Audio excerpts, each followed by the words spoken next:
natalense, chegou a vez para quem quer aprender como sofre o ser humano quando seu nome não sabe escrever.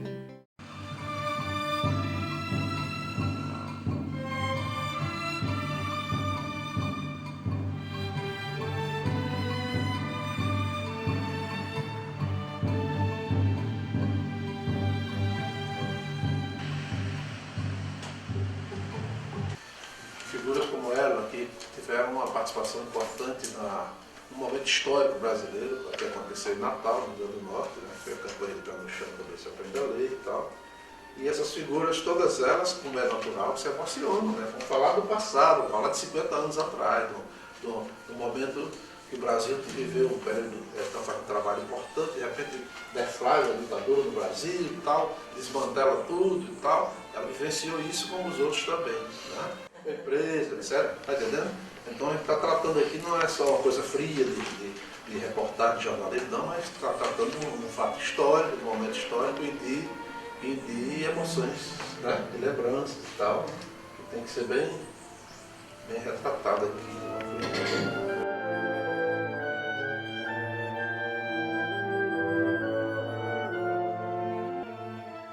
Estamos na casa da professora Maria Diva Lucena,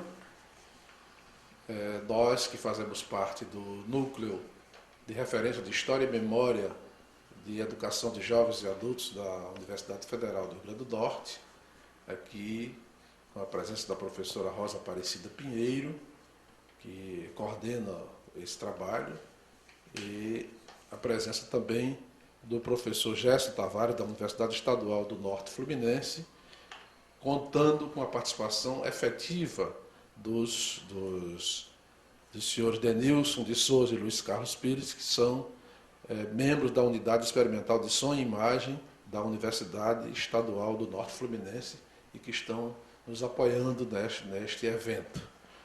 Nesse momento, nós vamos entrevistar a professora Maria Diva Lucena, personagem importantíssima da história da educação em Natal, do Rio Grande do Norte, no Brasil, de vez que participou ativamente do movimento da campanha de Pé no Chão também, se aprende a ler, ocorrido em Natal, período da administração do prefeito de Djalma Maranhão, e a professora Diva tem um depoimento importante para fazer para a gente, um registro dessa história toda, né? E é com ela que nós vamos conversar. Eu pediria à professora que se desse a sua identificação, né, seu nome, onde nasceu, onde estudou, a sua formação, né, para que a gente possa situá-la nessa conversa toda.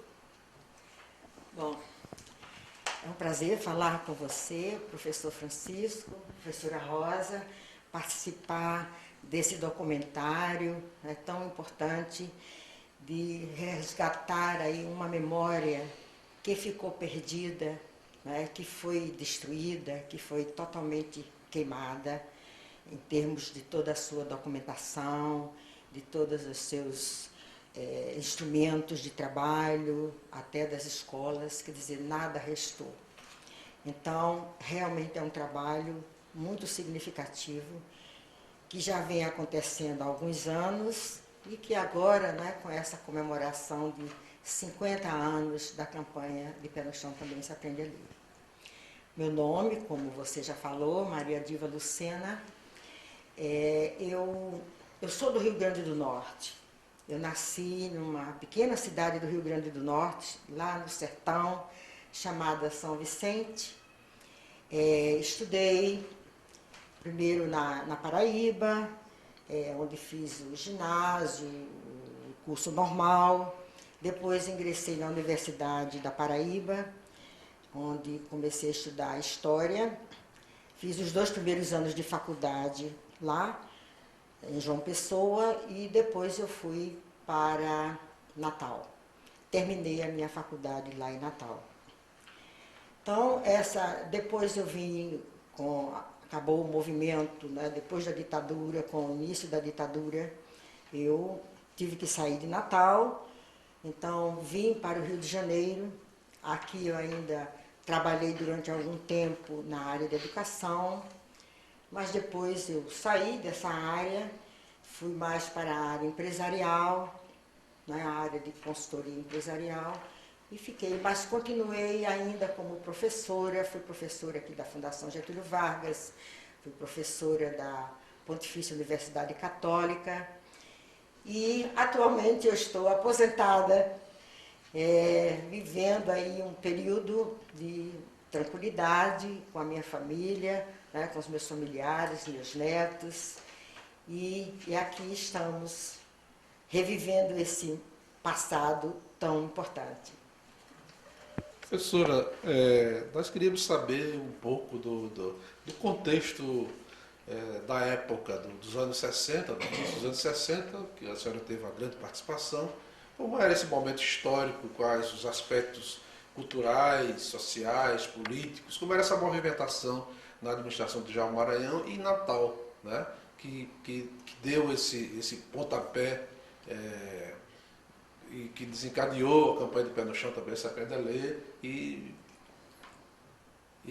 nós estamos aqui para fazer esse registro. Queria que a senhora falasse sobre esse momento histórico de Natal que a senhora tão bem vivenciou. Um momento de muita grandeza, de muito crescimento, de muitas construções, de coisas relevantes que aconteceram nesse período, não somente em Natal, como em todo o Brasil. Em Natal, como no Nordeste, mesmo em todo o país, na América Latina, vivia-se um processo de grande mobilização popular. Afinal de contas, nós estávamos vivendo uma democracia plena. Estávamos saindo do governo de Juscelino Kubitschek, depois do governo do João Jango, depois o João Goulart. Então, um momento de plena democracia nesse país. E em alguns estados, também administrações públicas comprometidas também com a democracia. O governo de Djalma Maranhão, a prefeitura de Natal, já com 2 mandatos, a administração ou o governo do Miguel Arraes em Pernambuco, né, em Recife, em outros estados também, e mesmo no nível federal, estávamos vivendo um governo democrático, com uma abertura, com muita liberdade de expressão, com a fase de industrialização forte no país, com um nacionalismo também que começava a se firmar na busca da soberania do país, da defesa das nossas riquezas, do desenvolvimento industrial desse país, e uma burguesia também nacionalista engajada nesse movimento. Mas o mais importante desse período, dentro do nosso assunto, dentro do tema que nós queremos tratar, e que eu vou chegar lá até o Djalma, era exatamente o populismo, que era algo, né, que sempre aconteceu desde a era de Vargas, o povo se manifestando de alguma forma. Só que esse populismo, até a década de 60, final da década de 50, era um populismo mais de manipulação, um populismo conduzido pelas classes dominantes, pelas elites desse país, para enfrentar as grandes pressões populares, as grandes reivindicações da população, e que eles tinham que atender de alguma forma. Desde que eles continuassem mantendo aquele controle sobre esse populismo, sobre essas manifestações populares, e continuassem mantendo, então, os seus privilégios, né, as suas prerrogativas.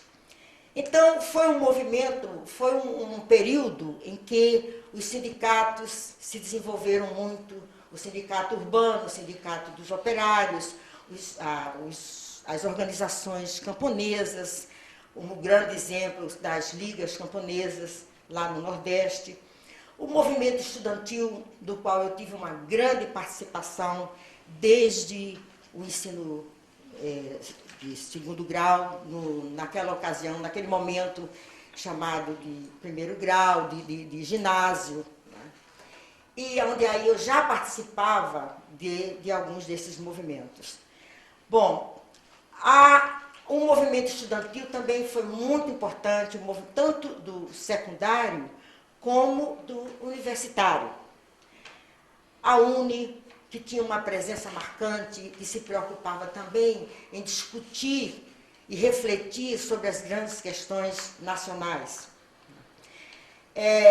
Dentro desse contexto está a administração de Djalma Maranhão, que teve 2 mandatos. No primeiro mandato, eu não participei, porque eu nem morava em Natal, eu já estava estudando em João Pessoa.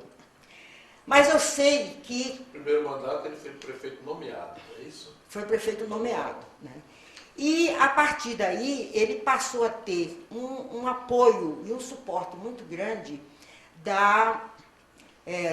dos comitês nacionalistas que começaram a se formar em Natal, das associações de classes, das organizações sindicais, e atendendo às reivindicações da população, que uma delas, considerada já no primeiro mandato de Djalma, conforme o meu conhecimento, já prioritária, que era a educação, que era a erradicação do analfabetismo, que era, então, toda a questão da alfabetização de adultos, etc. E aí vem, então, um movimento fundamental que teve o seu auge já na segunda administração do Djalma, porque o Djalma já entrou na segunda administração por eleição, né, com o apoio dessas comunidades, já com uma rede escolar muito bem instalada, embora precária, nós vamos falar disso um pouquinho mais na frente. E aqui surge, então, a educação popular, com uma filosofia, com uma estratégia pedagógica completamente inovadora, diferente de tudo que já havia acontecido nesse país. Uma educação voltada para construir a liberdade do ser humano, para construir a democracia, para a vivência da democracia em termos de participação popular, de reivindicação popular, de questionamento e de formulação de sugestões e de ideias para a melhoria das comunidades, da vida das comunidades. Essa educação popular levou a uma mobilização popular muito forte. E esse populismo, a diferença desse populismo para o populismo de manipulação, era exatamente o populismo de mobilização. Mas uma mobilização consciente, autônoma, podendo colocar livremente as suas reivindicações, fazer as suas análises e ser atendida e não ser manipulada, né? Ser bem colocada. Então, nesse bojo de explosão de processos de educação popular, e aqui a gente já deve colocar aqui a importância da influência do Paulo Freire, do grande educador Paulo Freire, que eu tive o privilégio de ser contemporânea, de conhecê-lo pessoalmente, de fazer curso com ele, de aplicar a metodologia dele, né? Eu cheguei a aplicar a metodologia dele, posso falar disso um pouquinho mais à frente. Mas tivemos aí o MEB, né? O Movimento de Educação Brasileira, né? Era MEB, né? O Movimento de Educação, que era um movimento da igreja, de iniciativa da igreja. Mesmo sendo da igreja, ela tinha um cunho democrático, na minha opinião, pela informação que eu tenho, ela tinha também um cunho democrático muito forte. O MCP, que foi o Movimento de Cultura Popular em Pernambuco, sob a administração de Miguel Arraes, do saudoso Miguel Arraes. Tinha movimentos também na Paraíba, no Rio de Janeiro, em vários estados, né? E até mesmo no interior desse país. E em Natal, a campanha de Pé no Chão, também se aprende a ler. Que foi, assim, uma das experiências marcantes, tanto pela sua concepção, desde a sua concepção.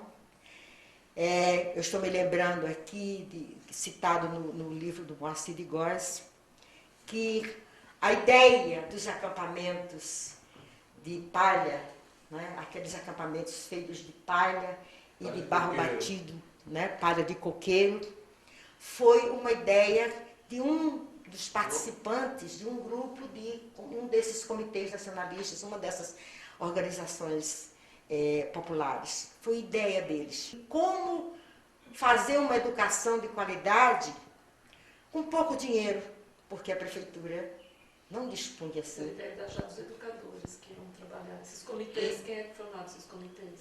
Como? Quem formava esses comitês? Não, esses comitês foram comitês espontâneos das comunidades, né?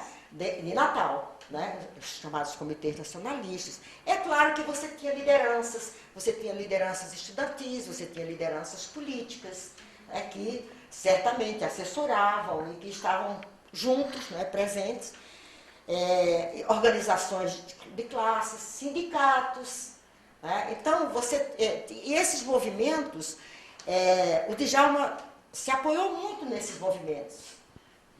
E o Moacir de Góes, que foi o grande portador de todo esse processo, né, que foi o grande idealizador, o grande mestre de todo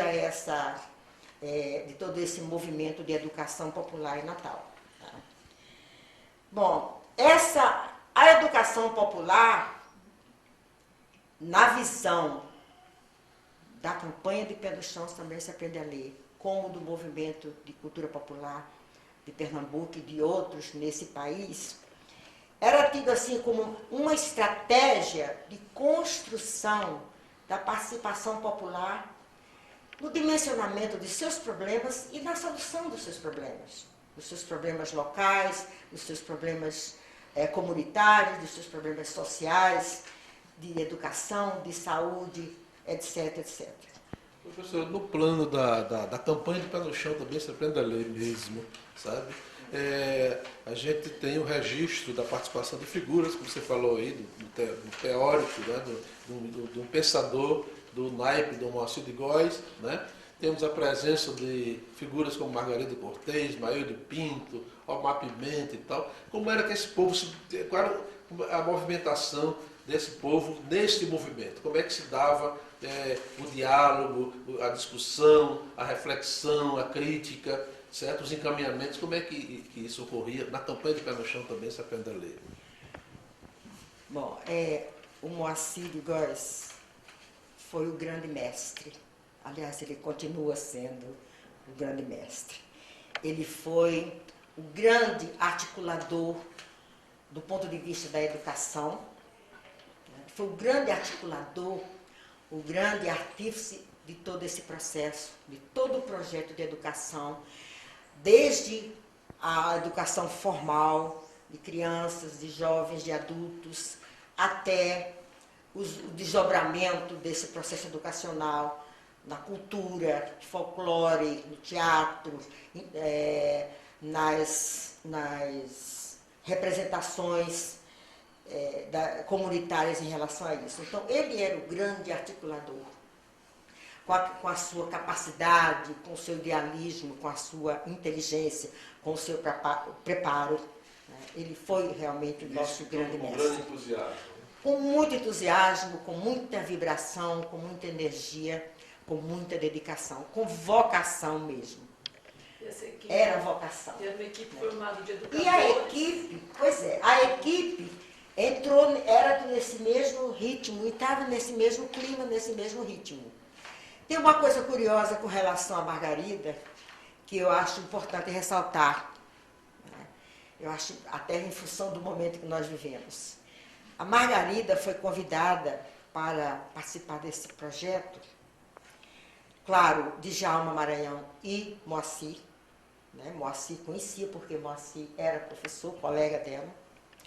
Ela foi convidada pela sua competência técnica, pela sua dedicação, pelo seu preparo, pelo seu profissionalismo, sem nenhuma conotação política, sem nenhum favoritismo, porque havia uma intenção de um projeto pedagógico de uma dimensão muito profunda que precisava de alguém com muito preparo para isso.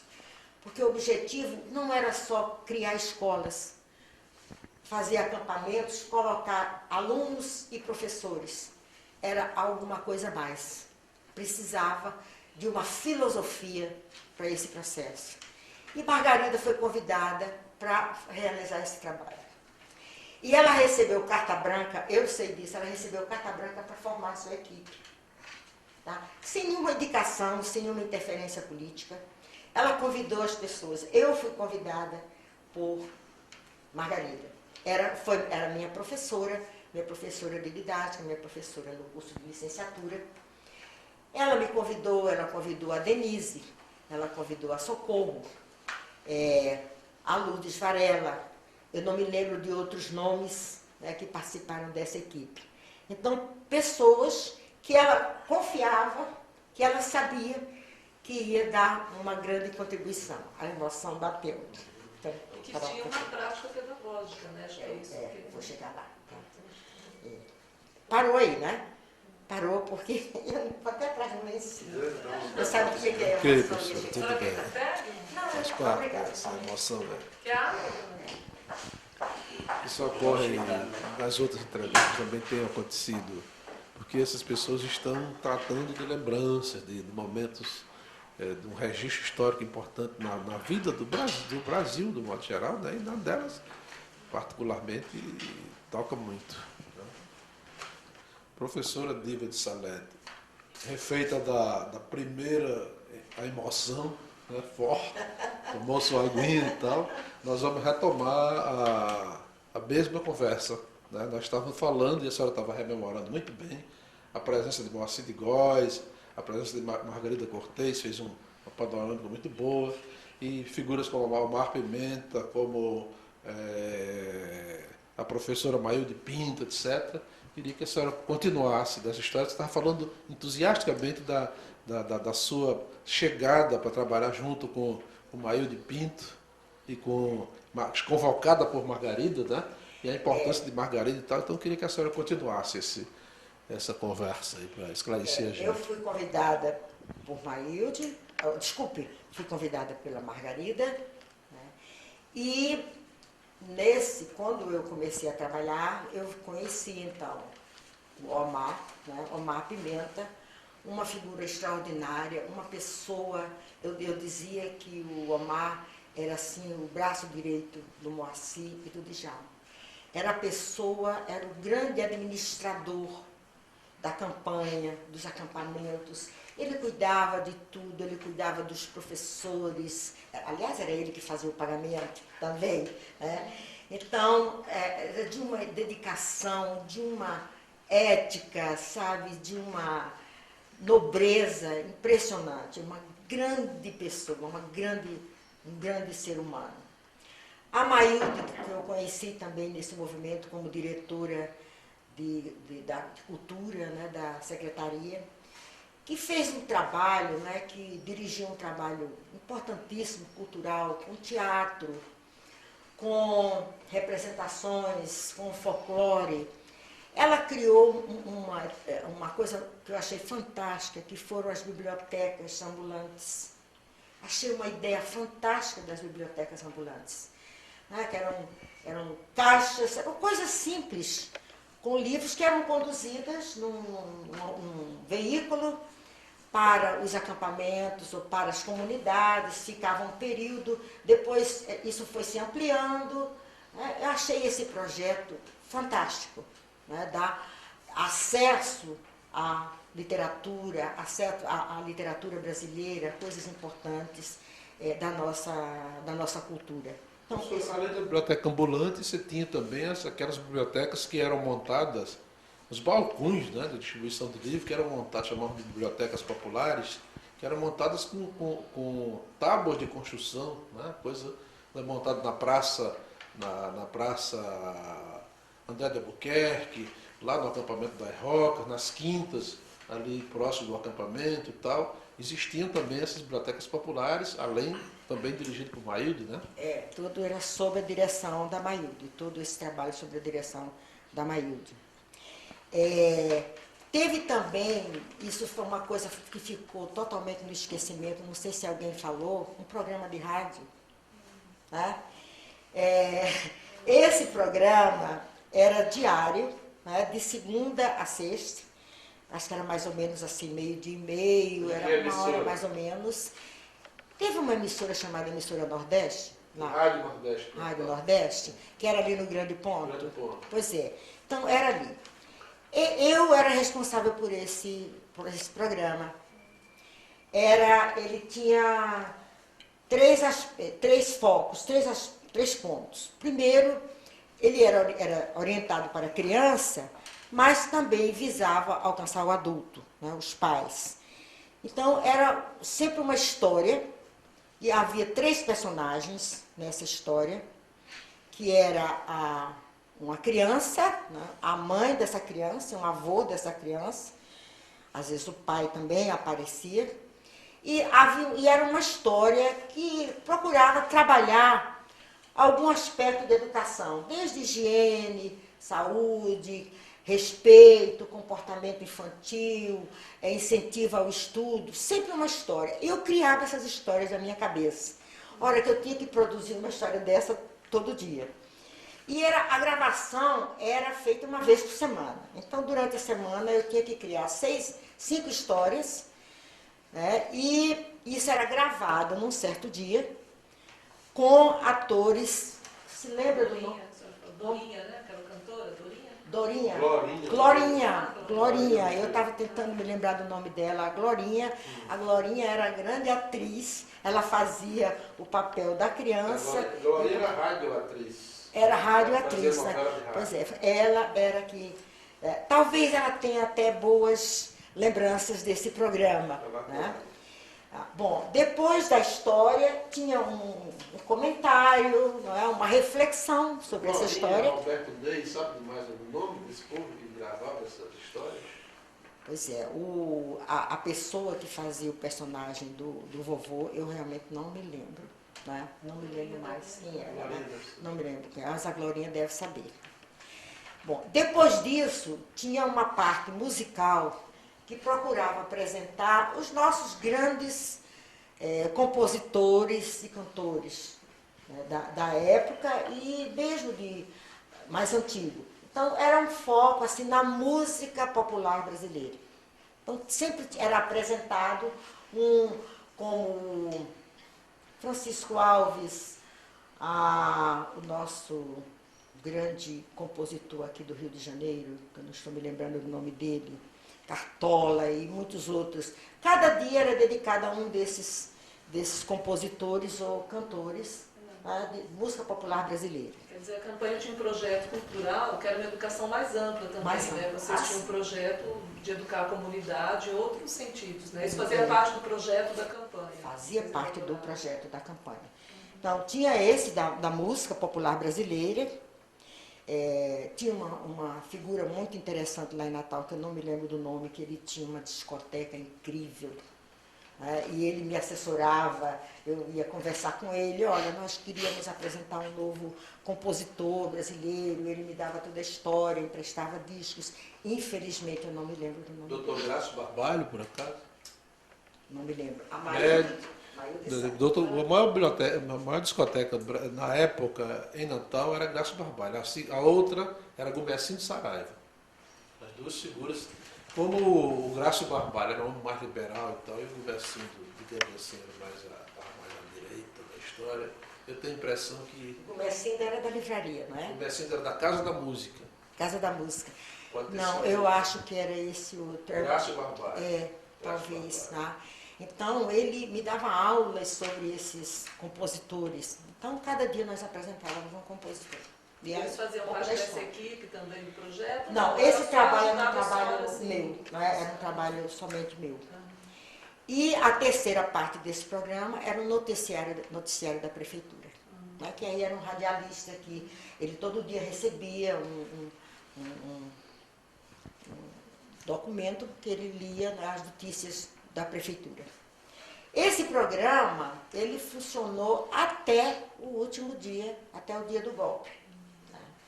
Infelizmente não restou nada, porque a rádio que ficava com as gravações, esse programa estava todo gravado. Olha o documento que você tinha aí.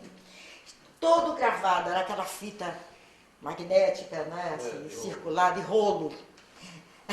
A rádio mandou todos os rolos para minha casa. Né? Não quis ficar com esse documento, com essa documentação. E a minha mãe ficou apavorada com aquele material na minha casa, né? Já com toda a repercussão, eu ainda não tinha sido presa, e ela me obrigou a queimar isso. Né? E, infelizmente, eu tive que fazer isso. Né?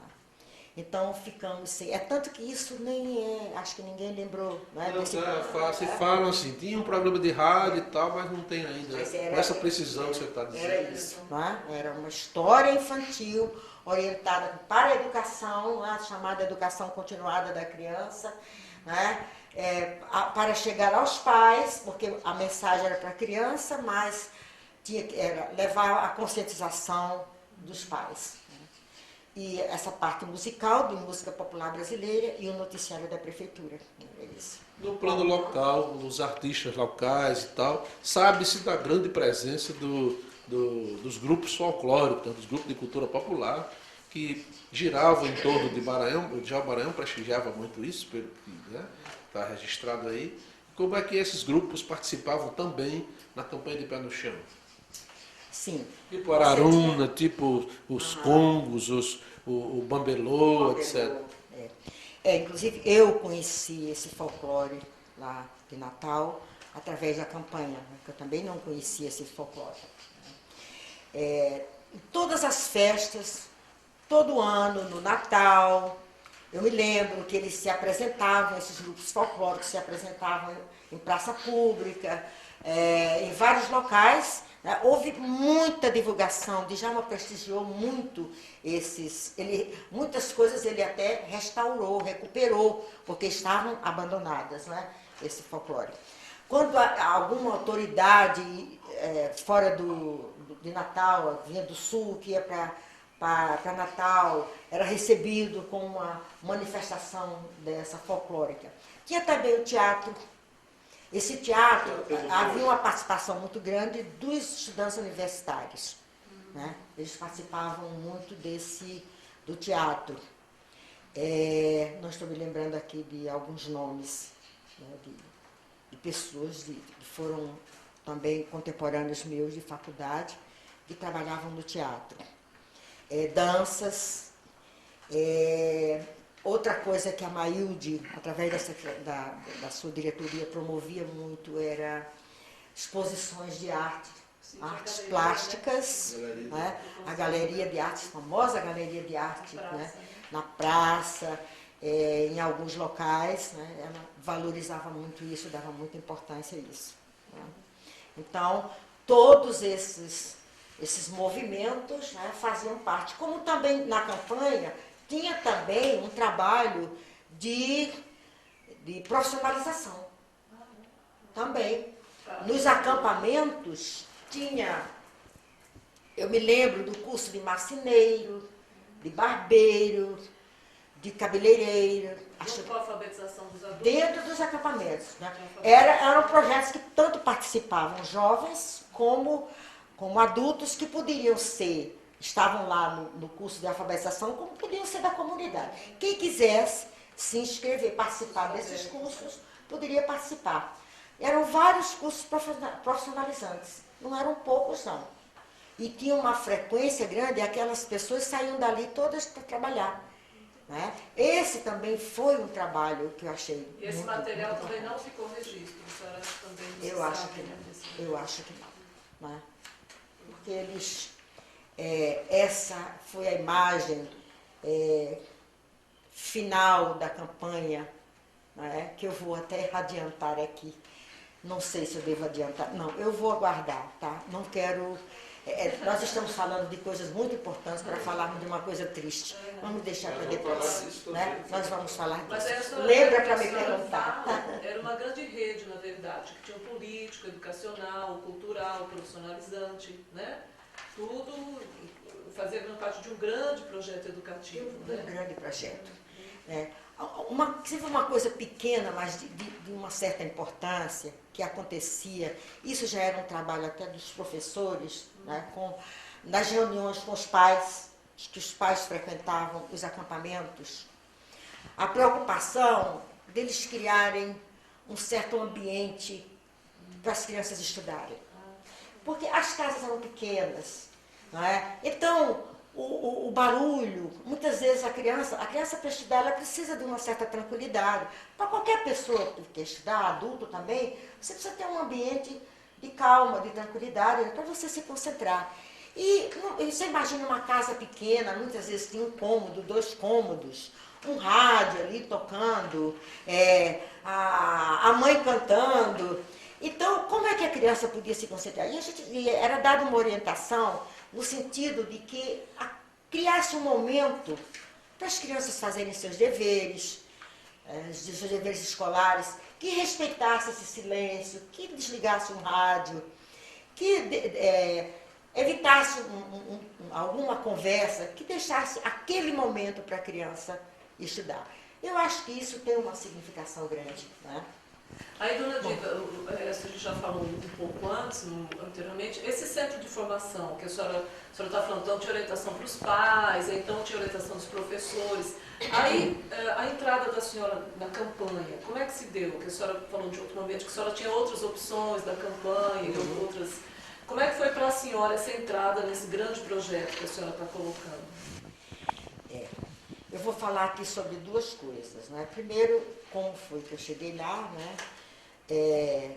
Como comecei esse trabalho, e depois o projeto pedagógico mesmo, né? Bom, como eu falei, eu fui convidada pela Margarida. E começamos, ali começou também, evoluiu o meu processo de conscientização também, né? Eu sempre fui muito inquieta em relação ao mundo em que eu vivia, né? Eu participei desde a minha adolescência de movimentos, a política estudantil. Naquela época tinha a JEC, a Juventude Estudantil Católica. Eu estudei em colégio católico, participei disso, de movimentos. Eu li um livro, o livro de Graciliano Ramos, Vidas Secas, que eu nunca esqueci isso, que me tocou muito esse livro, porque ele apresentava, no meio toda aquela injustiça, aqueles problemas, né, da polícia, com os indigentes, os excluídos, e aqueles personagens do livro, né, olha que eu li esse livro há mais de 60 anos, né, e eu me lembro disso, daquele diálogo interno das pessoas, o que elas gostariam de falar, mas elas não conseguiam verbalizar, porque eram analfabetas, elas não sabiam se articular, não sabiam formar frases, mas o diálogo interno. Então, eu estou falando de quê? Eu estou falando de consciência. Eu estou falando do saber que cada um tem dentro de si, que o ser humano tem como um potencial, por ser um ser humano, e que ele precisaria aqui de uma oportunidade para extravasar isso. Então, daí, todo o movimento que surgia para discutir o social, para discutir a vida das pessoas, eu estava lá. Então, eu participei da política universitária, fui a congressos da UNE, né? E dentro da campanha, mas isso ainda era um pouco assim, solto, né? Mas o trabalho na campanha de Pé no Chão também, se aprende a ler, me enriqueceu muito em relação a isso. Por quê? Qual era a filosofia, né? Qual era a grande estratégia educacional da campanha de Pé no Chão, também se aprende a ler? isso Moacir e Margarida. Primeiro, era adotar o programa de uma filosofia orientada para a libertação do ser humano, para o despertar da consciência. Então, que é lá na consciência que se processa tudo, que o homem aprende, que critica, que reflete, que analisa e que chega a alternativas de soluções. Então, era essa filosofia. Um modelo pedagógico fundamentado na democracia. Mas numa democracia que significasse não somente um regime democrático, lutar por um regime democrático, político, mas que criasse um estilo de vida democrático, que é, para mim, uma democracia que se expressa apenas por suas instituições políticas, por um regime democrático, que é o que nós temos hoje, né, depois da ditadura, não é o suficiente para você ter a democracia atuante. A vivência da democracia tem que ser um estilo de vida. É uma maneira de ser. Porque a democracia é feita pelas pessoas. Mais importante, ou tão importante, talvez até mais importante, do que o regime democrático, é exatamente esse estilo democrático pessoal, baseado na consciência, né? Porque a democracia, ela possibilita, viabiliza essa introspecção, essa reflexão crítica, a liberdade de expressão, de poder discutir as coisas, de participar e de contribuir para a transformação da sociedade. Bom, professora, você falou, em um determinado momento aí da sua conversa, que foi para a campanha do Pé no Chão para ver se aprende a ler e lá teve seu crescimento político, etc., a sua formação, além da formação pedagógica, esse lado de enxergar o contexto político, de atuar politicamente também, etc. Mas você falou em outro momento que já tinha participado de JEC, da Juventude Estudantil Católica, e até da JUC, né, da Juventude Universitária Católica, e também da UNE, etc. Quer dizer, você levou também para a campanha uma experiência, uma bagagem, né, uma participação crítica e uma atuação nesse processo. Como é que isso se deu? Apesar de eu ter estudado em colégio católico, de freiras, interna, completamente longe, né, do que acontecia no mundo, né, ali super protegida, mas era um colégio liberal, né, eram freiras alemães, elas tinham uma mentalidade assim muito aberta. Né? Não, o colégio Santa Rita, na cidade de Areia, na Paraíba. Colégio Escola Normal Santa Rita, lá eu fiz o curso normal. Né? E elas eram muito liberais. E nós discutíamos muito também, né, em aulas de história, temas nacionais, temas internacionais. Era uma discussão muito produtiva. Então eu tive essa sorte de participar de uma escola dessa, né, onde eu estudei filosofia da educação, história da educação, pedagogia, né? No curso normal eu tive essas cadeiras, eu tive excelentes professores. E nesse mesmo interna, eu participava da JEC, e a JEC promovia encontros, promovia congressos, às vezes até em outras cidades, e eu ia a todos eles. E eu falava, eu me apresentava, eu tinha uma participação muito atuante. Mas ainda muito voltada para o nosso mundo, né? O mundo de adolescente. Depois, na universidade, assim que eu entrei na universidade, eu já participei da diretoria da UEP, que era a União dos Estudantes Universitários da Paraíba, né? Que era um membro da UNE. Então, política estudantil, reivindicações de estudantes, aqueles movimentos, passeatas, batendo com prato, porque nós queríamos um restaurante universitário, o reitor não se apressava em construir. Fizemos um movimento para substituir um reitor que era um homem muito honrado, muito digno, né, de muito prestígio, porém não era de ação. Né? Ele tinha muito medo de ser acusado de corrupção, então terminava não fazendo nada. E nós fizemos um movimento enfrentando um conselho de educação, que todos eles diziam, olha, vocês têm toda a razão, mas eu não posso votar contra ele. Tá? E nós fizemos um movimento para incluir um nome que nós queríamos numa lista tríplice. Naquela época era a lista tríplice escolhida pelo governador, porque ela não era federal, era estadual. E no dia que o governador ia fazer a escolha, nós fomos para a frente do Palácio do Governo, e porque ele anunciou que ia fazer a escolha. Se ele anunciou, nós concluímos que ele ia atender a nossa reivindicação, porque ele não iria anunciar, ele não ia se expor a isso. Tá? Então fomos para lá fazer discurso, tá? E ele veio, ele não foi pessoalmente, mas ele mandou um representante dele anunciar que ele tinha escolhido o nome tal, que era o nosso nome. Né?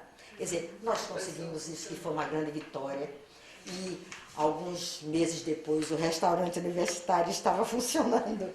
Né? E foi um grande reitor esse que nós tivemos. Então, eu digo, isso é interessante, só, porque mostra que esse pedagógico, a senhora falou, de repente essa equipe pedagógica era mais pedagógico, mas era pedagógico que tinha um compromisso político, né?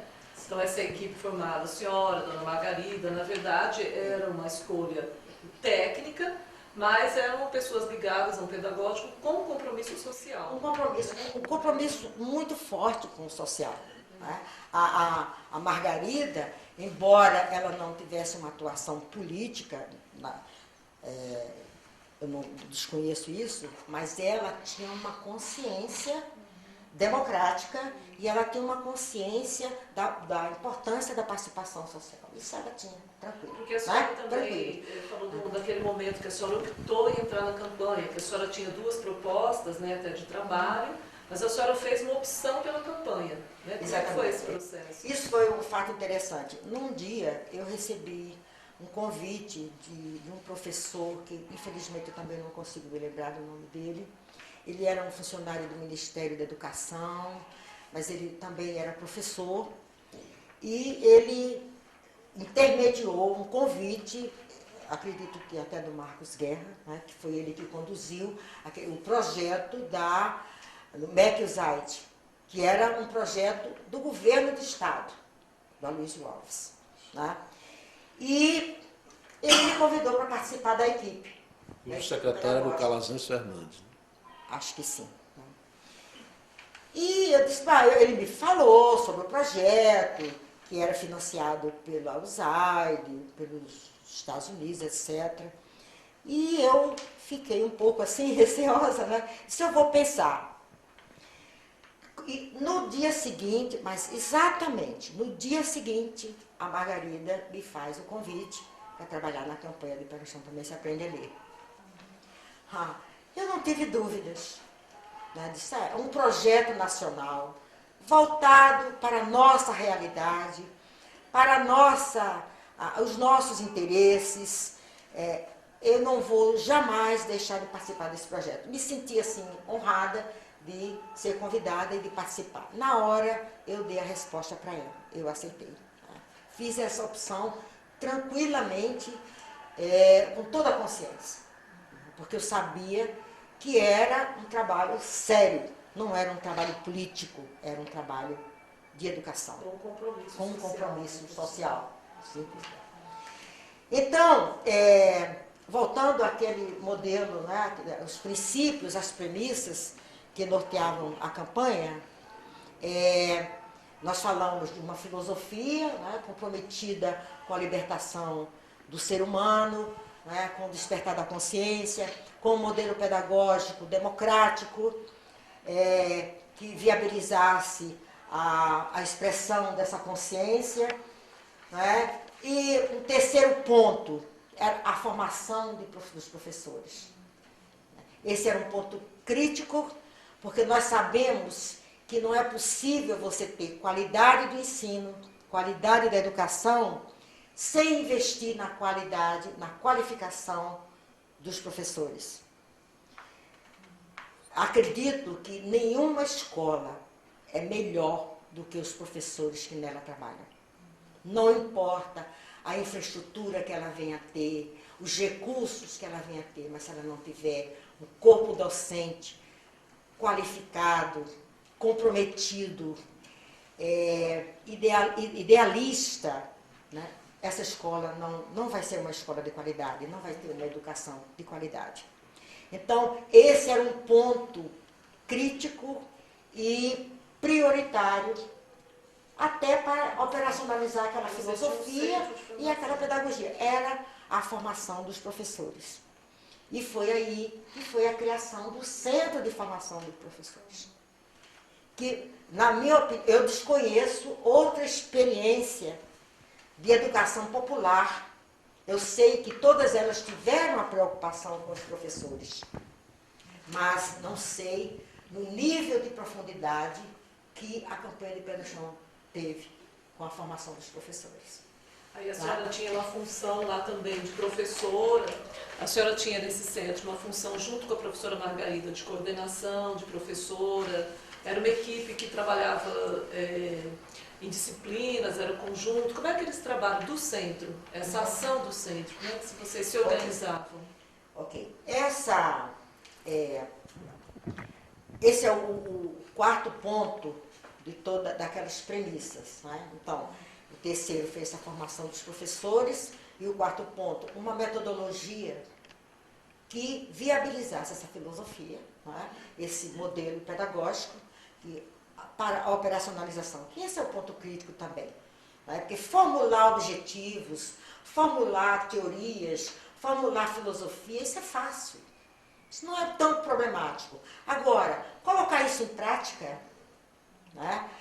Ter uma ação coerente com o discurso, esse é que é o grande desafio, né? Então, era ter uma metodologia. Essa metodologia, ela teria que ter um conteúdo, né, que é o currículo escolar, mas um conteúdo que teria que ser formulado a partir do saber das comunidades, a partir da vida da social, daquelas pessoas, dos adultos, dos jovens, das crianças que participavam da campanha. Era esse universo que precisava ser trabalhado dentro desse currículo. E o outro ponto era a metodologia em si, em sala de aula, que era a democracia, que era o modelo democrático. O diálogo, a expressão, a livre expressão, a discussão de problemas, utilizando aquele vocabulário daquela comunidade, a criação de alternativas de solução, muita participação. Agora, como fazer isso na prática, né? Aí é que nós entramos naquela questão, né, que você está perguntando aí, como é que essa equipe trabalhava? Esses professores não tinham a formação. Primeiro, não tinha o professor, porque no Natal tinha apenas uma escola normal que não atendia a todas as necessidades do Estado. A prefeitura não tinha também condições de buscar esses professores fora, né? Como fazer isso? Então, foram convocadas as moças das comunidades, de preferência das comunidades. Era muito mais fácil elas trabalharem com o universo de linguagem e problemática da comunidade, né? Moças que ou tinham o fundamental completo, na época o primário completo, ou o ginásio completo, até o segundo grau. Até mesmo professores que tinham a formação normalista também poderiam participar. Mas nós sabíamos que o núcleo estava ali nas comunidades. Então, essas pessoas, elas podiam entender das matérias. Era fácil entender de história, de geografia, de português, de matemática, principalmente nos primeiros anos escolares, na alfabetização, primeiro ano, segundo ano. Mas como ensinar? Não é? Como levar esse conteúdo? Como trabalhar esse conteúdo em sala de aula?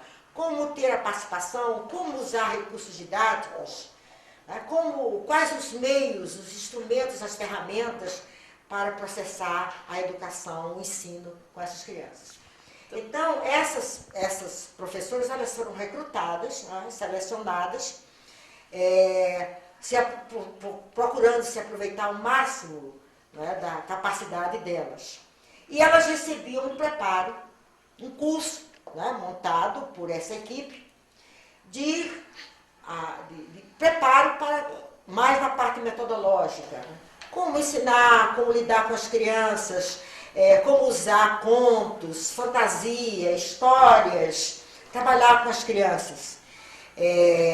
Como preparar uma aula. Né? Elas recebiam toda essa fundamentação. No início eram cursos de 2 meses. A Margarida fala muito bem no seu livro sobre esse processo. Depois isso foi se tornando pouco. Nós queríamos entrar mais fundo nessa questão do preparo dos professores, que foi aí quando veio então o Centro de Formação de Professores, tá? Que passou a ter um curso, esses primeiros cursos eram chamados cursos de emergência, de preparação, e o Centro de Formação aprofundava isso, já era um curso de 2 anos, que não, infelizmente não durou muito, né? Mas já para um preparo mais apurado desses professores. Agora, além do curso, havia toda uma logística de suporte para os professores.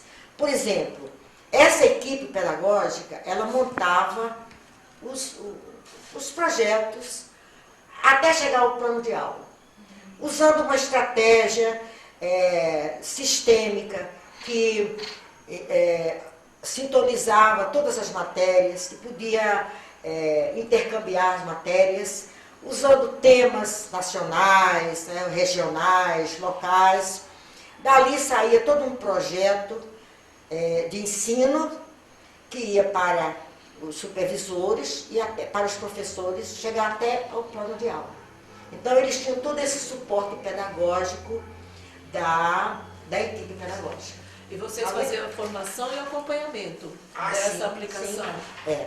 Eles recebiam esse material como em reuniões semanais. Então, havia reuniões semanais com os professores e a equipe para levar a eles essa proposta, e aí eles tiravam as dúvidas e se discutia para isso chegar até a sala de aula.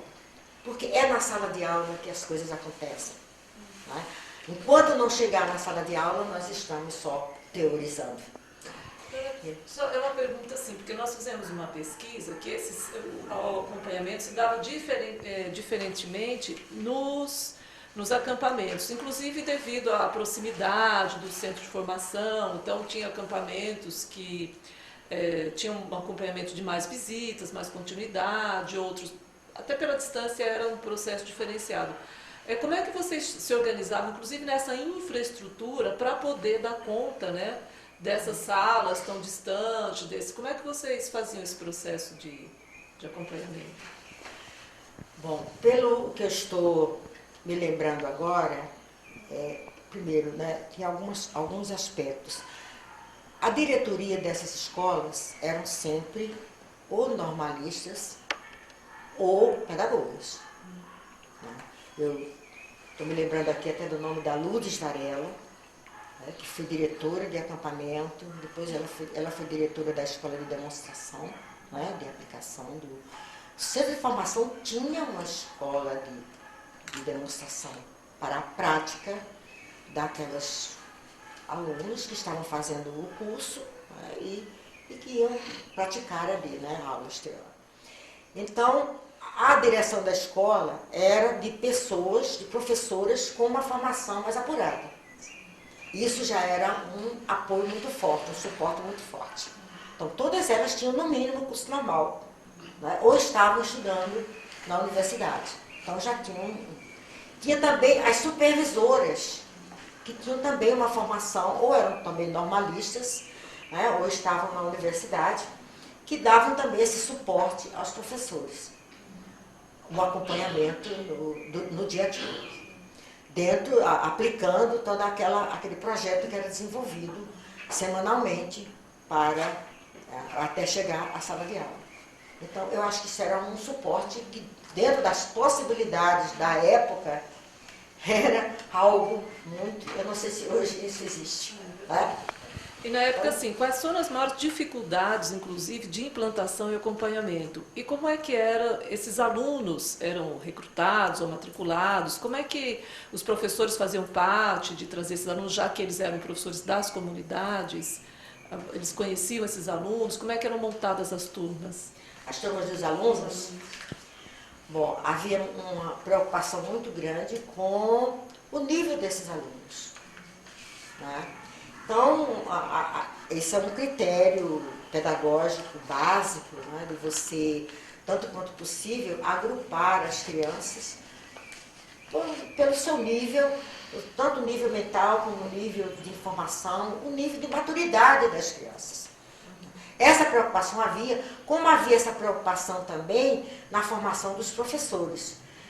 Os professores que só tinham o ginásio, por exemplo, eles tinham um tipo de atendimento diferenciado daqueles professores que já tinham um curso normal ou que já estavam na universidade. Isso era fundamental de ser identificado, né, e orientado de acordo com esse nível. E o nome, vocês sabem também por que se chama de pé no chão também se aprende a ler? Sabe a origem desse nome, né? Que eu acho interessante, né? Ele fala exatamente do que a criança ia para a escola do jeito que ela estava. Descalça, sem camisa, geralmente sem camisa. Não tinha uniforme, não tinha nada disso, porque ou a prefeitura dava esse uniforme, ou eles não iam, né, para a escola. Então não tinha uniforme, era muito quente lá, o clima favorecia isso. Né? Eles iam mesmo, vi muitas crianças em sala de aula só de shortinho e descalças. Principalmente no acampamento das Rocas, né? Aquela ali perto da praia. Eles saíam da praia e iam para a aula, né? Iam para a escola.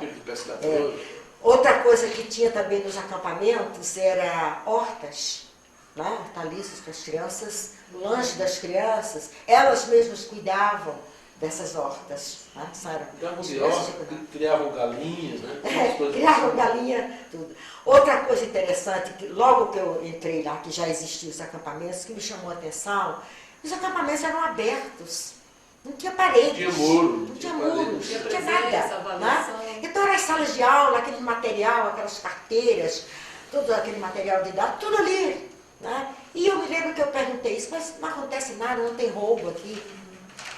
E aí eram as famílias, os moradores daquela comunidade tomavam conta da escola. Eles vigiavam a escola de suas casas para não acontecer nada. E não acontecia, não tinha roubo, não tinha nada disso. Agora, ele era um sistema aberto, mas pedagogicamente ele era sistematizado no sentido assim, de ter avaliação, de ter acompanhamento, de ter presença, de ter registro. Ele era um sistema escolarizado, embora fosse em acampamento, em comunidade. Ele tinha uma lógica escolar nesse sentido. Sim, ele seguia as diretrizes do Ministério da Educação. Né? As mesmas diretrizes de acompanhamento, de avaliação, de apuração de resultados, de notas, né? Todos esses procedimentos estavam lá. Né? E nós também analisávamos esses resultados escolares, nas notas, o nível de aprovação. Infelizmente, não teve muito tempo. Isso durou o quê? 3, 4 anos?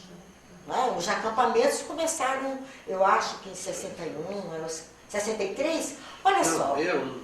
Né? Foi muito pouco tempo, né, para a alfabetização de adultos, né, que nós vamos falar ainda, foi ainda menos tempo. Né? A implantação da cartilha, na cartilha de alfabetização de adultos, foi menos tempo ainda. Mas todos esses procedimentos estavam presentes. A Margarida jamais abriria mão disso.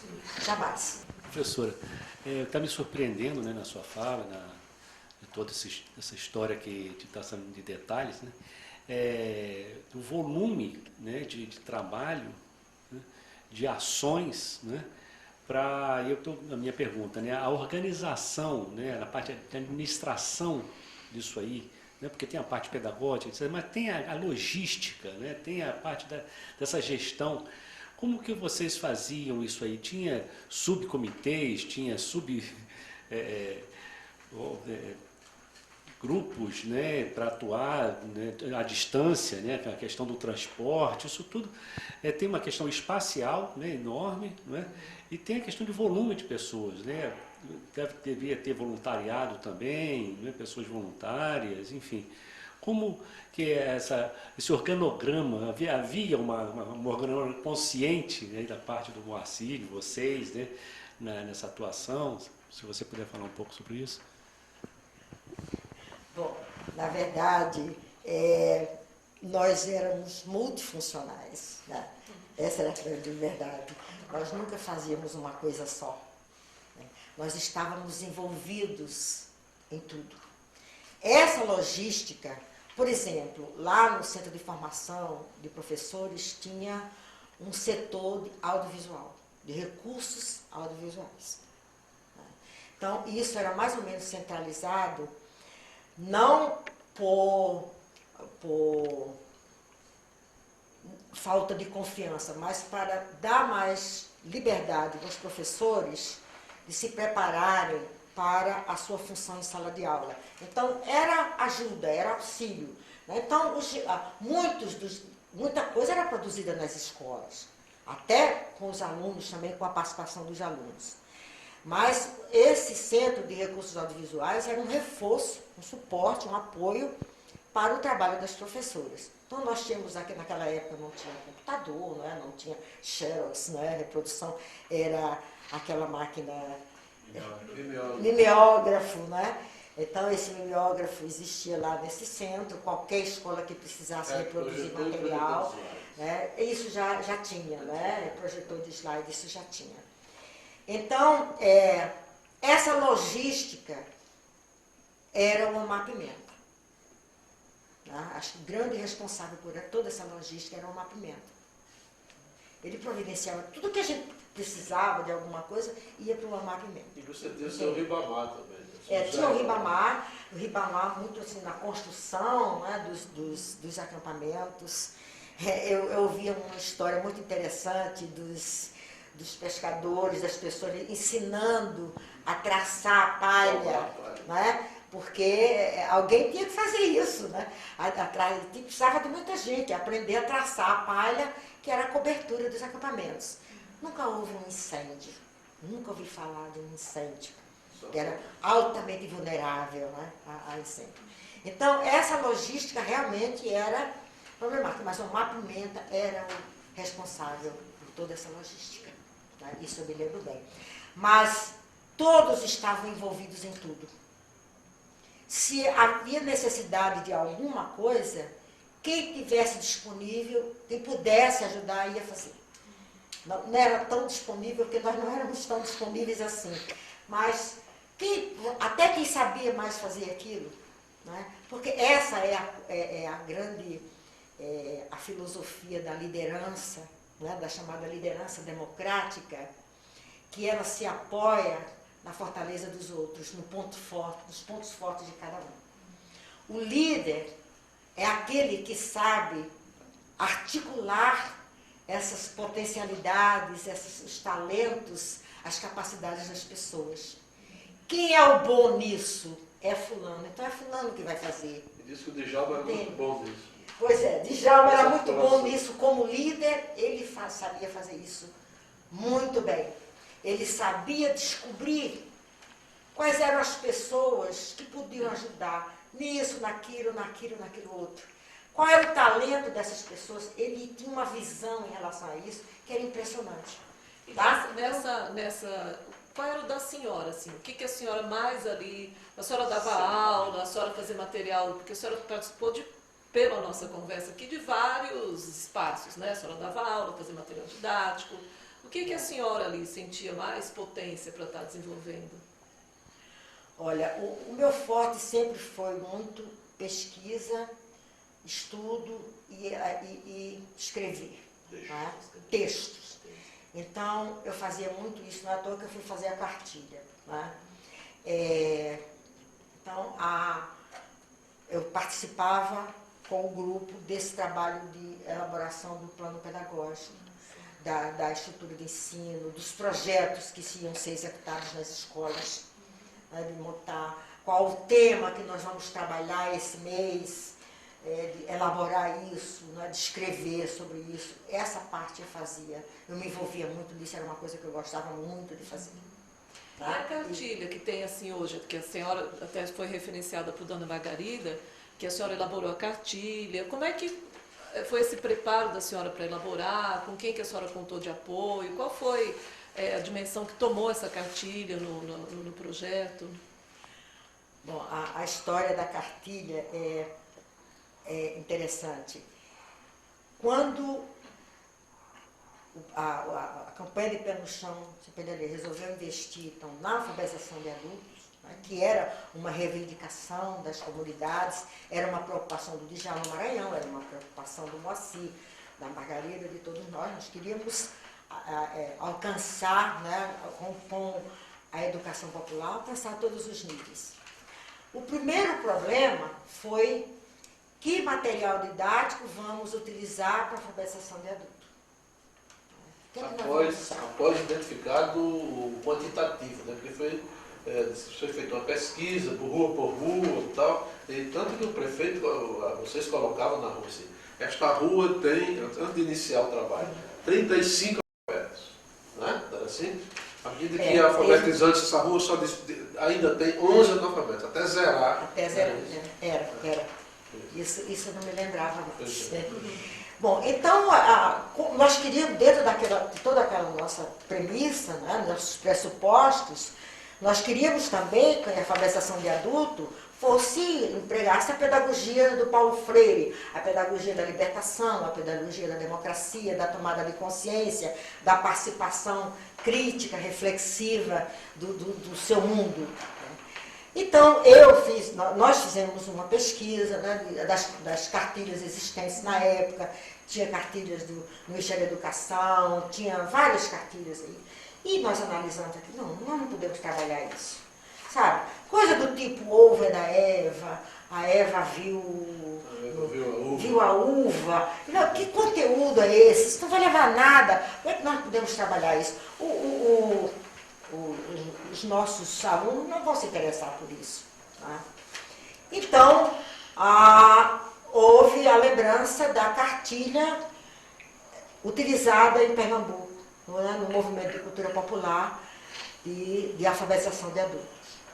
Então, essa cartilha já estava sendo utilizada nos cursos de alfabetização de adultos lá em Recife. Bom, a proximidade de Djalma Maranhão com a raça era muito forte, muito próxima. Então, ele contatou a prefeitura, o grupo responsável, a equipe pedagógica lá de Recife responsável pela cartilha, e fomos fazer uma cartilha dentro da mesma metodologia, do mesmo estilo, porque os pressupostos para a alfabetização de adultos eram os mesmos da campanha, né? Eram os mesmos. Então, eu fui para Recife, tive um contato com essa equipe que montou a cartilha, recebi aulas, recebi orientação e comecei a fazer o trabalho lá, utilizando a mesma metodologia. Só que nós tínhamos que fazer uma adaptação da linguagem, do universo, né, do conteúdo dessa cartilha. Nós queríamos o conteúdo de Natal. Então, esse foi o trabalho que eu fiz de adaptação. Então, comecei a fazer o trabalho lá, e depois voltei para Natal para terminar a cartilha, porque eu precisava fazer a pesquisa desse universo, desse conteúdo, né, com as comunidades, levantar o nosso vocabulário, etc. A cartilha tinha a metodologia de começar com fonemas, né, com depois formação de palavras, formação de frases, até textos. Então, esse trabalho não demorou muito, não, acho que um mês e pouco, mais ou menos, a cartilha estava pronta. Né? Foi um trabalho, esse é um trabalho que eu gostava de fazer, né, que eu fazia com muita dedicação, com muito empenho, era uma coisa que eu sentia uma certa facilidade para fazer. E essa cartilha ela chegou a ser aplicada? Chegou. Os professores receberam treinamento para Sim, aplicar, a sim. senhora acompanhou? Então, aí, quando a cartilha esteve pronta, teve reuniões com os professores, eles receberam a cartilha antes, né, para se familiarizar com a cartilha, e nós tínhamos reuniões sobre isso, eles recebiam toda a orientação para a utilização da cartilha. Eu acho que a cartilha não chegou a ser usada um ano, não completou o ciclo de um ano, não. Acho que não. Acho que ela foi implantada em 63, não no início do ano, mas chegou ainda a funcionar. Tá? E então essa foi a história da cartilha. Agora, por que essa cartilha não existe? Por que não existe exemplares dessa cartilha? Por que não existe exemplar dessa cartilha? É uma pergunta recorrente, porque também não existe praticamente nada da campanha, né? Muita coisa foi destruída a partir do próprio incêndio, polêmico incêndio do acampamento das Rocas, né? Mãos criminosas destruíram esse acampamento. Eu cheguei a ler essa frase colocada numa faixa na Rua Jordanês, nas Rocas. Mãos criminosas, alegando que era, acusantes que era mão da ditadura, né? Destruíram esse sonho, né? E esse sonho foi destruído também pelas suas próprias mãos, por exemplo. Você foi forçado a queimar as fitas dos programas de rádio, né? As cartilhas, quem tinha destruiu, escondeu, enterrou e tal, porque as pessoas foram presas, né? Então responda isso aí direitinho, que você vivenciou, foi vítima desse golpe violento, né, nefasto, que se abateu sobre o Brasil e que não destruiu o sonho, não destruiu porque ele está de pé e continua. Certamente. Mas a história dessa destruição foi bem mais séria. O Exército pegou a lista dos alunos dos cursos de alfabetização de adultos. Os soldados foram de casa em casa, recolheram a cartilha, como recolheram documentos, toda a documentação do Centro de Formação de Professores, tudo que foi possível, livros das bibliotecas, dos acampamentos, e fizeram uma grande fogueira no em frente ao Centro de Formação de Professores. Então, todas essas cartilhas, esses livros, esses documentos foram queimados. Eu morava perto do Centro de Formação, ali no balde, e eu fui ver a fogueira. Chorei muito, foi um momento assim, eu não esqueço nunca aquela cena. Tentei pegar uma cartilha, mas alguém me segurou. Era perigoso, o exército estava lá presente. Então, esse incêndio, né, que foi o que eles achavam que seria o golpe de misericórdia, né, para destruir todo aquele sonho, né, todo aquele projeto, todo aquele ideal do Djalma, do Moacir, de todos nós, de todos os professores, de todos os alunos, de toda a comunidade, de toda a cidade de Natal que participou desse processo. Foi o fogo. O fogo, né, que na sua dualidade, ele tanto dá a vida, como ele destrói. Né? Depende, ele tem essa dualidade tão forte que os dois resultados são altamente comprometedores. Né? O fogo que dá a luz, né? O sol que ilumina, que aquece, e o fogo que queima, que destrói e que derruba tantas coisas positivas. Mas você queima o papel, mas você não queima a consciência das pessoas. Então, essa é a imagem, né, que eu tenho do final da campanha. E foram os acampamentos também, né? Não ficou nem... Porque os acampamentos foram queimados também intencionalmente. Não foi nenhum incêndio que aconteceu. Eles tocaram fogo mesmo. A ideia era destruir totalmente. Então, o mimeógrafo foi preso, né? A gente entrevistou uma pessoa que mimeógrafo chegou a ser preso. Vai ver que por ele ser um instrumento de comunicação, né? Vai ver que foram também investigá-lo, né? E tentar inquiri-lo, né? Sobre o que ele realmente fazia lá na campanha. Né? Certamente. Vocês foram presos, teve prisão nesse grupo?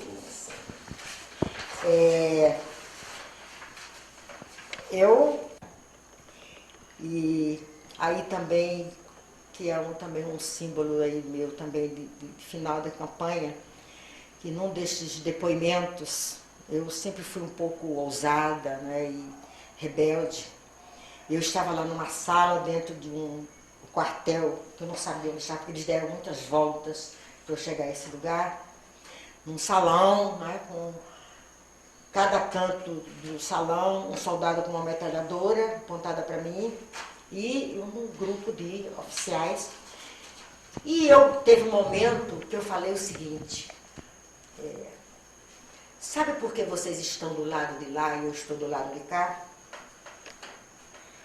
Porque eu fiz uma opção, eu fiquei do lado do povo, eu resolvi dar a minha contribuição, o meu esforço, o meu trabalho para a educação, para melhorar as condições de construção de vida dessas pessoas. E vocês estão aí, do lado de lá, porque vocês não participaram de nada disso.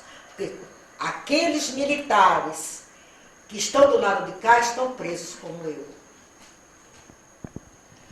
Eles não tinham, pelo que a senhora falou anteriormente para nós, que Dona Margarida também foi presa e foi até dito ao livro, a questão da socialização, eles também não tinham dimensão de por que vocês estavam sendo presos. A senhora acha não, eles achavam que todo o processo da campanha de Pé no Chão se aprende a ler, como a administração do Djalma, era para pregar a violência, né, a revolução, a reação, enfim, o comunismo. Quer dizer, o grande fantasma do comunismo, né, que assolava toda a América Latina. Afinal de contas, tinha havido a Revolução Cubana, os países latino-americanos estavam todos buscando, né, trabalhando o nacionalismo, a defesa das suas riquezas, o desenvolvimento, tentar sair dessa dependência dos países desenvolvidos, principalmente dos Estados Unidos. Então era o grande fantasma, e aí o comunismo é que foi usado como a grande desculpa para acabar com todo esse movimento. Porque se quer ver outra coisa que eu estou me lembrando agora, num dos depoimentos também, tinha um coronel lá que ele pegou a cartilha, ele estava com a cartilha na mão. Tá? Então ele lia aquelas frases, sabe? O voto é do povo. Né? O povo luta por educação, por saúde, para... Aí ele lia isso e dizia, isto é um absurdo. Aí eu disse, mas por quê? Tem alguma mentira aí? O voto é do povo, está na Constituição. Todas as frases que estou lendo aí, elas foram inspiradas na Constituição. Estão lá. Então a Constituição está errada? É um absurdo? Olha a resposta dele. Não, mas isso não se diz ao povo. O povo não pode saber disso. O povo não pode ter consciência da sua realidade, porque eles vão se revoltar, eles vão se rebelar. Já estão fazendo isso. Quanto mais você se conscientizar, mais dar informações para eles, mais eles vão... Onde é que nós vamos parar? Onde está a ordem? Onde vai ficar a ordem desse país? Era esse o raciocínio. E ele realmente acreditava nisso. Tá? Essa que é a grande questão. Né? Eles realmente acreditavam nisso. Eu ouvi isso. A senhora chegou a ficar muito tempo detida? Como foi esse processo? Nós fomos 4, né? 3 4 moças na época, né, que fomos presas lá. 3 totalmente envolvidas com a campanha de Pé no Chão, que fui eu, Margarida e a Maíde. E a 4ª que foi a Lali Carneiro, que era universitária, que era da AP, ela era muito envolvida, ela teve uma atuação também na campanha, principalmente no teatro, né, naquela parte cultural, ela teve uma participação, mas a participação não diretamente dentro da campanha do Pé no Chão.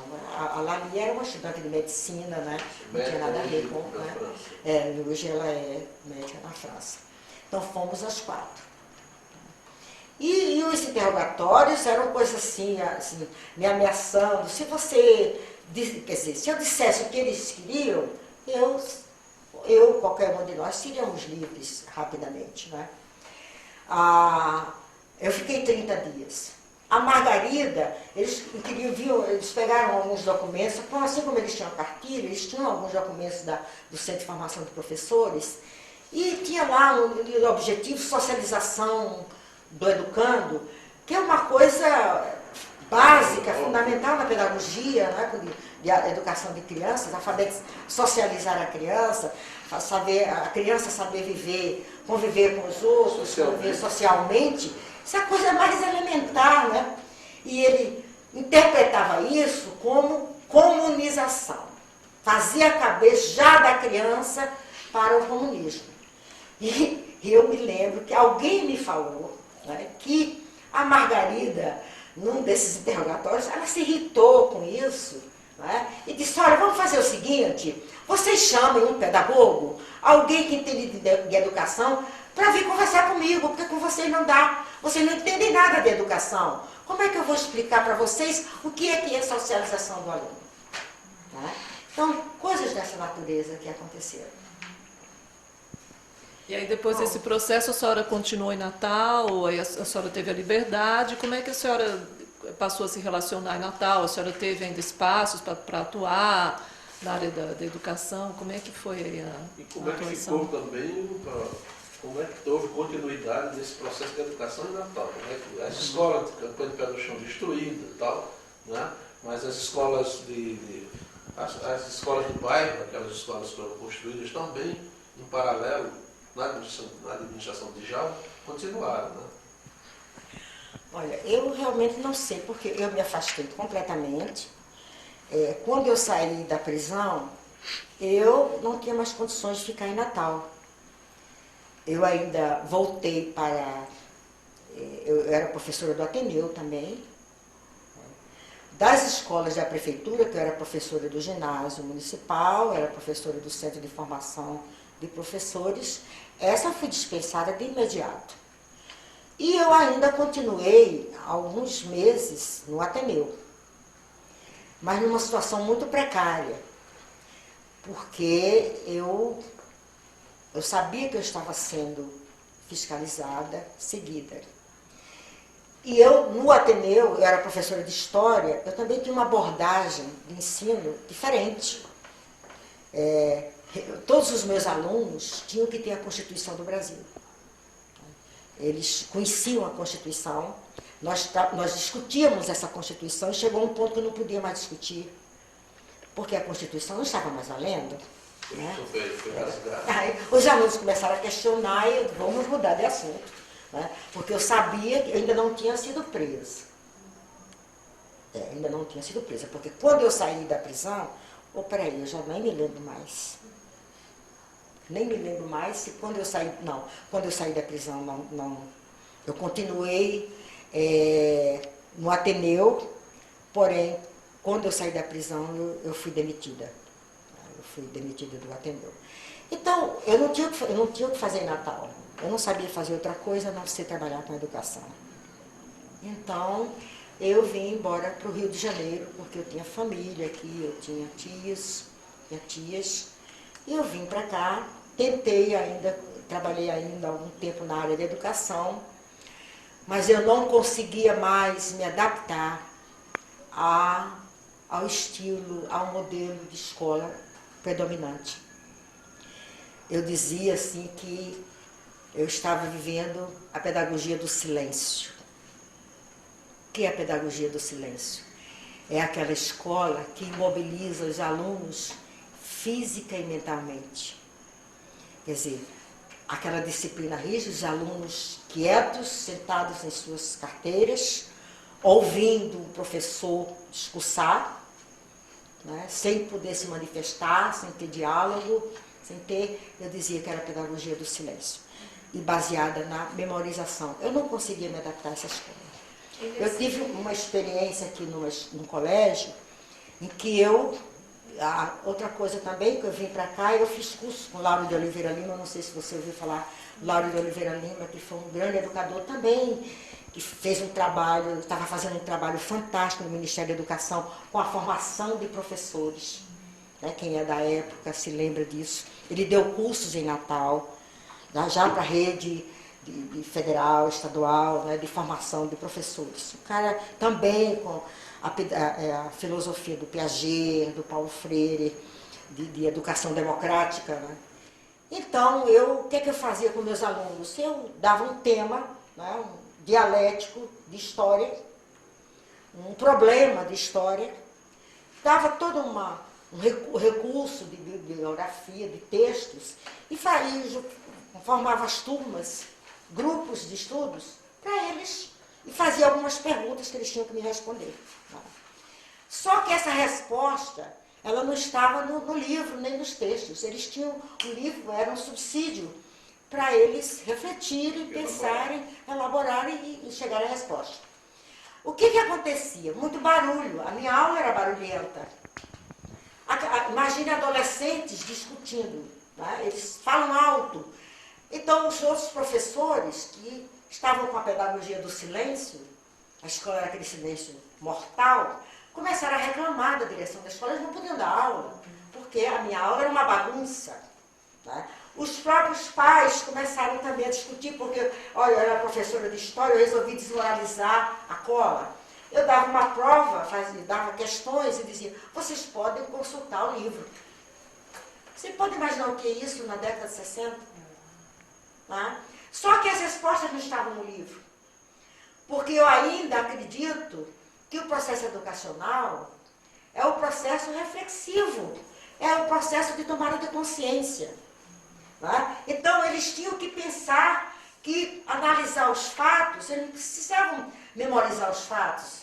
O fato está lá, documentado. Eles precisavam, era chegar a conclusões. Isso aí, tá? Nesse silêncio, dona Diva, só assim, que a senhora, como é que foi esse silêncio da senhora? Que numa conversa anterior a senhora falou que a senhora precisava prestar um atestado ideológico, que isso também dificultou muito a vida da senhora para poder trabalhar, né?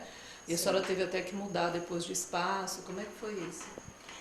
Bom, quando eu vim aqui para o Rio, as escolas, como eu vinha lá de Natal, ninguém me conhecia aqui. Então, eu não saí falando, dando a minha biografia, eu não tinha como. E eu fui para o ensino particular, né? Fui para um colégio particular. E que eu não falei nada disso, ninguém conhecia a minha história. Né? E eu também não falei.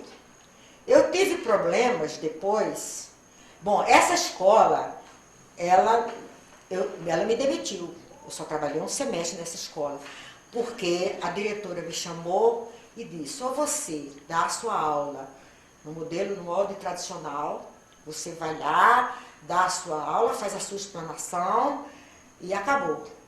Porque para você, ela até foi gentil comigo, né, que ela disse, eu admiro o seu método de ensino, mas só você adotando ele não. Claro, ela tinha toda a razão, né? Ela tinha toda a razão. E ela não estava afim de levar a escola dela para isso, ela não ia conseguir. Então, eu saí da escola. No princípio, eu fiquei muito frustrada com isso, eu me senti derrotada, né? Mas depois eu pensei bem, né? Eu disse, olha, eu estou certa. Eu não tenho como trabalhar nesse esquema. Eu não vou retrogredir. Eu não vou regredir. Né? Isso é um retrocesso. Eu prefiro sair do campo de educação. E realmente eu saí, procurei me preparar para trabalhar em empresas privadas, grandes organizações. Eu tinha todo um know-how que eu poderia trabalhar na área de recursos humanos das empresas. Eu só tinha que adaptar minha linguagem, a linguagem empresarial. E eu parti para isso e fui para a empresa privada. Trabalhei muito com a chamada educação permanente, né, educação continuada, com treinamento empresarial, com avaliação de desempenho, né, avaliação de competência. Entrei nessa área empresarial e fiquei até a minha aposentadoria. É que a senhora tinha falado de uma época que a senhora precisava prestar um atestado de idoneidade, Tá. né? Que era o pedido para a senhora trabalhar. Bom, eu comecei a fazer um trabalho nas companhias de energia elétrica, Chess, Telepar, várias empresas aqui do Brasil. E nesse trabalho da Chess, era um trabalho de consultoria, estava implantando um projeto de avaliação de desempenho na empresa. Então, eu fui ao Nordeste, Recife, Natal e Fortaleza, dar um curso para preparar os gestores da empresa para a implantação desse projeto. Lá em Natal, bom, as empresas, todas as empresas estatais passaram durante a ditadura a ter um serviço de informação, como é que se chamava? Informação, hein? Serviço de informação de É inteligência. ligado a esse de... Ligaram informações sobre as pessoas, né? Então, as pessoas que entravam nessas empresas eram investigadas do ponto de vista político, ideológico, etc, etc. Serviços de segurança, de informações que eram comandados por militares. Todas elas tinham, era um desmembramento do SNI. Tá? Então, nesse trabalho, quando eu fui lá na Chess, o chefe do serviço de segurança era um indivíduo da época do meu inquérito. Né? Quer dizer, na época da ditadura, que participou dos inquéritos, etc. Ele me reconheceu e fez uma pesquisa lá, levantou.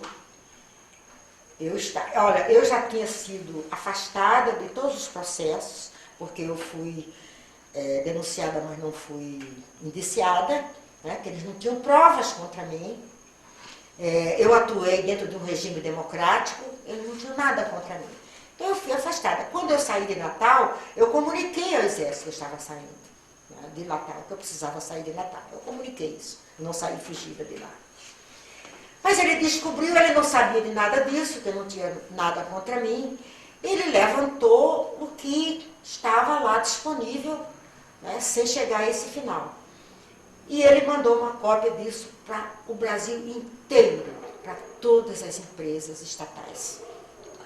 Então, eu fui chamada por um diretor da Chess, que disse que eu era persona não grata, que eu não podia continuar no trabalho.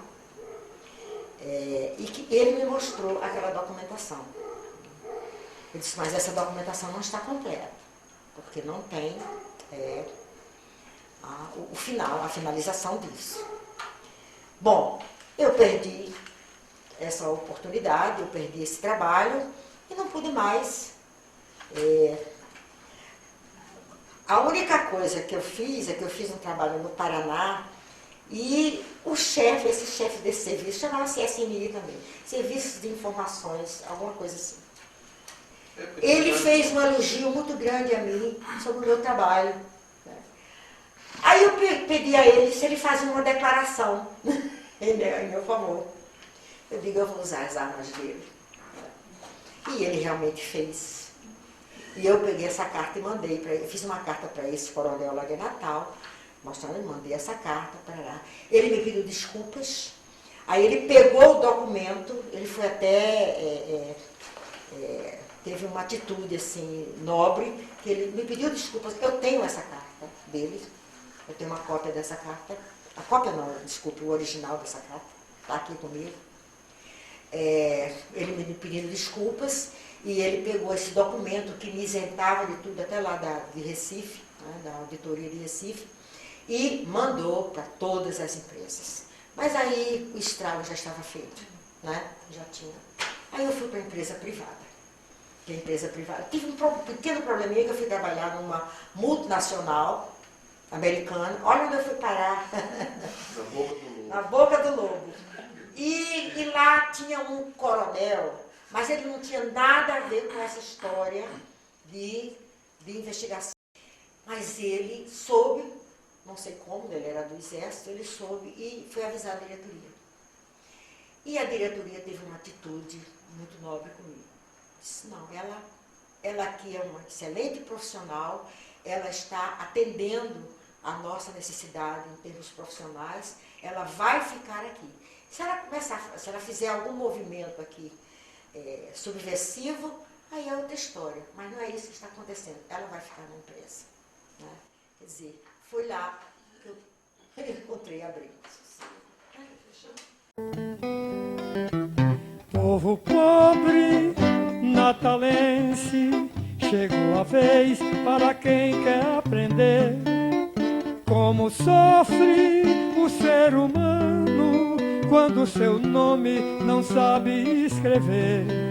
A prefeitura abre a campanha para a ajuda do ensino e do saber, pela meta do prefeito Maranhão. De pé no chão também se aprende a ler, pela meta do prefeito Maranhão.